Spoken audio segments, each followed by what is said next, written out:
My mom and dad never went to college, and we never. They had 8 kids. I remember my dad working like all the time. Seemed like 2 different jobs. He too. I remember throwing a paper out when we were young, and if his car wasn't working right, I can remember him going out, worked his day job, threw his paper out, and then came in at night. He would go out and pull the oil pan and pull a couple pistons out and put new rings in them and put it back in and had it ready to throw the paper out the next morning. You know, and I would go out there and bug him, and he'd put me back to bed, put me back to bed, and finally one time I figured I was old enough. I think I was 7, and he said, "All right, come on out here." So I went out there and laid it.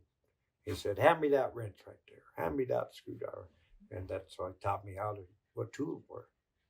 And I watched him just fixed what he had to, and whatever it took. He wasn't a carpenter or blacksmith or anything like that, but he would fix it. And he always said, I can remember why he was fixing things. He had a can or 5 with different screws and that type of stuff. One had nuts in it, one had washers in it.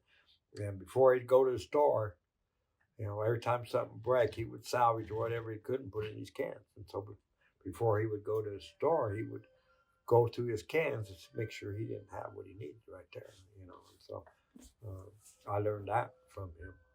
And it would have been a lot faster just to go to the store and get back and get the job done. But that wasn't, he didn't have the money to go do it. So, but he fixed and worked on whatever it took. We put us through Catholic school. He worked still through the paper route, worked full time. He worked in the grocery store probably till his mid-20s. He started selling insurance. Um, then he got into real estate. But the grocery store and throwing the paper out. And then I remember him working on the weekends for the church. We built shelves for the classroom or fix or hang doors or whatever it took to help pay the tuition. And back then there was just the 4 of us in school.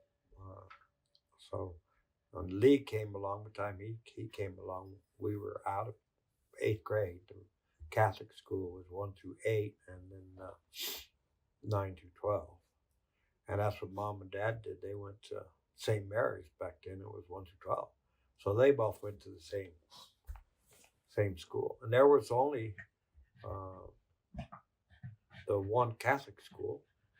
And then there was Albuquerque High and then West Mesa. So there was only actually 2 schools, high schools. And there was only 4 elementary schools that when they were being raised in Albuquerque. So now there was a little bit more on that one. Del Norte was like a brand new school, and I think that was it was built in the late 60s, right towards the tail end of the Vietnam War. So otherwise, you only had 3 choices to go to public school then. And then Del Norte came in, and you only had one high school, Catholic high school, that was St. Pius. And it was built up in Louisiana, Manal. But when they first started, Red Rock was the first shopping center up there in Louisiana, and that was the edge of town. I mean, on the other side, Red Rock was clear out, in the middle of nowhere. It seemed like to go to the only mall, basically, that we had here in Albuquerque. And then Coronado was built right about the time I can remember watching it being built. So I had to be early 60s to late 60s. But Renrock had been there for a while. But just to go to the mountains was a half a day travel when I was a boy. To get up and go through the canyon, and we would go through there, and as soon as you got through the mountains, there was good bird hunting up there. As soon as we got out on the plain, so that's what. And it was early morning, and of course we were going in the dark, the headlights on, and most of the time I was sleeping until we got there, and I can remember getting out and tromping through the cold and getting wet and cold and hunting birds. And then we'd get back in and we'd have, my granddad and my Uncle Jim, who was a Jesuit priest, and I think he just turned 89, and Dad, and then there was Harrington and Mercer.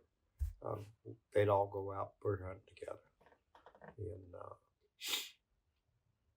so we'd come back and, they'd have 60, 70 birds.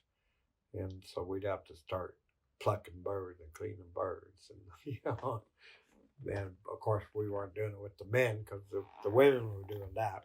But the kids had to be there to help. And so after going out being miserable hunting and having to come home, and I had to pluck birds and clean birds. I just hated the weekends, because that's what our Saturdays were all about. Is we'd go and get, and you'd have to get that many birds just to feed the families, So but they were all cooked, and there might have been where they could take one meal a piece home, but the rest of everything got eaten, But they cook, and the grandmas, I remember them cooking and cutting, and the way going out to the fruit tree and picking what you were going to eat.